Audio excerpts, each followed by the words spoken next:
Good afternoon, Luzon, Visayas, and Mindanao. I am Damiel Delimos reporting. Our President Rodrigo Duterte imposed an ECQ in Luzon to reduce all the possibility to have COVID-19.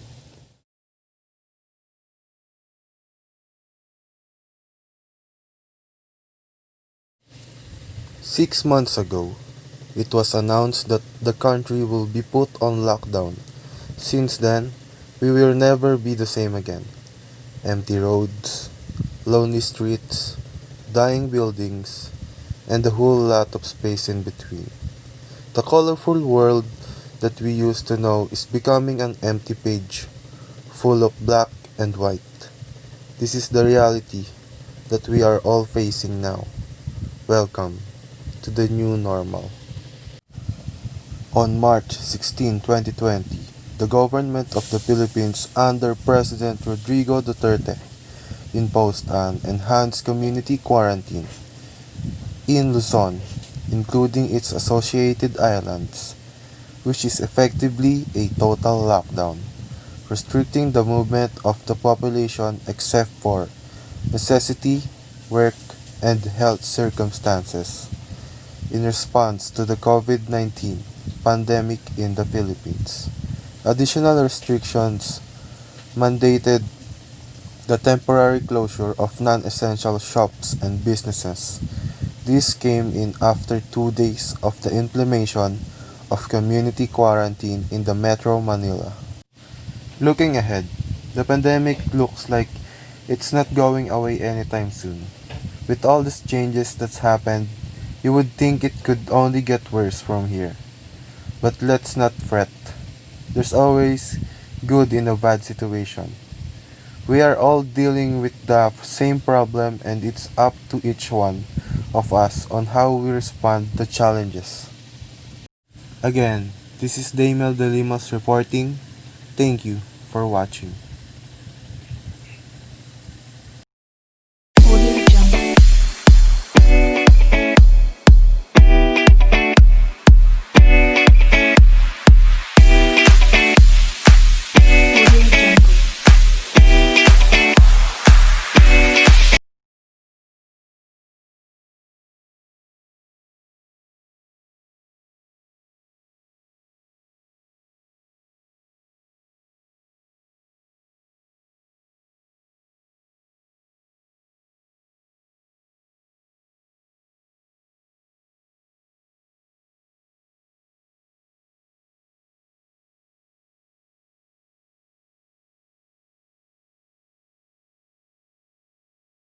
7 months into lockdown, more than 100 drivers of traditional jeepneys are still jobless. The current health crisis as the Land Transportation Franchising the Regulatory Board (LTFRB) is yet to reopen their routes. The transport sector has been among the hardest hit by the enforcement of the enhanced community quarantine. Mid-March, which mandated a suspension of all forms of public transportation, cutting the main source of income of thousands of PUB drivers and operators, and left many of them begging in the street for money and food. Here is an documentary report by a jeepney driver during pandemic, begging in the street for food. Namin lahat mga kapwa-driver namin na mangingi tayo sa mga tao na gusto tumulong sa atin. Kung minsan may nagbibigay dito, kahit magkano, tatanggapin naman po namin, malaking pasalamat po namin doon. Kahit pa paano makakain ng maayos.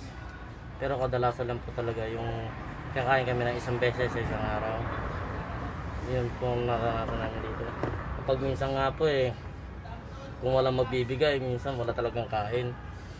Ang gagawin, uutang. Ngayon, punong-puno na po kami ng utang.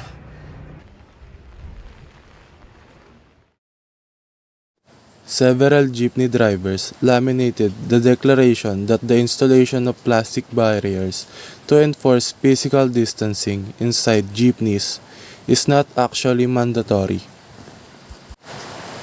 The LTFRB issued the clarification as the Department of Transportation or DOTR. They pushed through the relaxation of physical distancing inside public transportation vehicles. The LTFRB explained that traditional PUJs are placed at the bottom of the hierarchy of public transportation due to its limited capacity and lack of contactless payment features, and it requires for the new normal in transportation sector. Audio Jungle.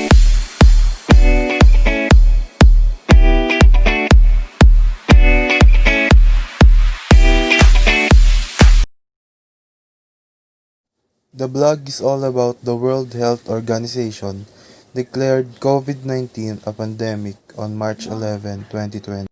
It said that the CDC began closely monitoring the outbreak caused by a new coronavirus strain first identified in Wuhan, China in December 2019, which is quickly spread to Southeast Asia, Europe, Canada, and the US.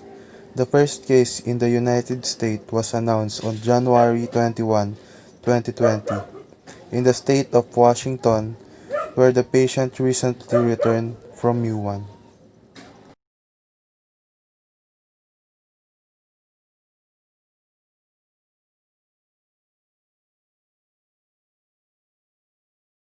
And it said that the World Health Organization declared the novel coronavirus an outbreak, a global health emergency on January 30, 2020.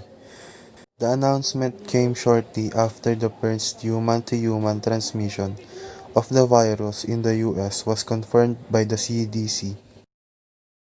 And the vlog shows link to explore more informations. And the vlog have questions for the audience. The first name, the last name, email, phone number, and the follow-up questions for the information. Audio Jungle.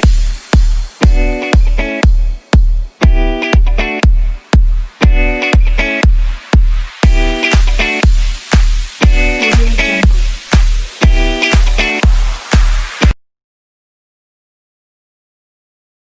Trying something new can be hardest and the most frightening, like riding a bike.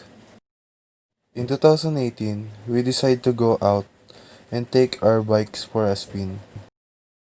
And I took this picture with my two friends sitting beside me. We're at Tagaytay Picnic Grove. And after that memorable day, bicycle riding has always been one of my favorite sport and hobby, which I always used to do in my spare time. And it's quite easy for me. That's why I started enjoying it with my friends. Overall, it was really a very good experience riding through Tagaytay Road.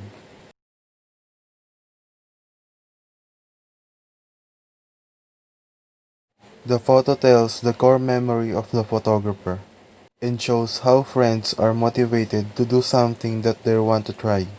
And it tells that having a friends with the same vibes, and I wanted to say that there is no roads that is too long when you have a good company. Thank you, ma'am. I hope you like my video presentation of professional and practitioners in communication.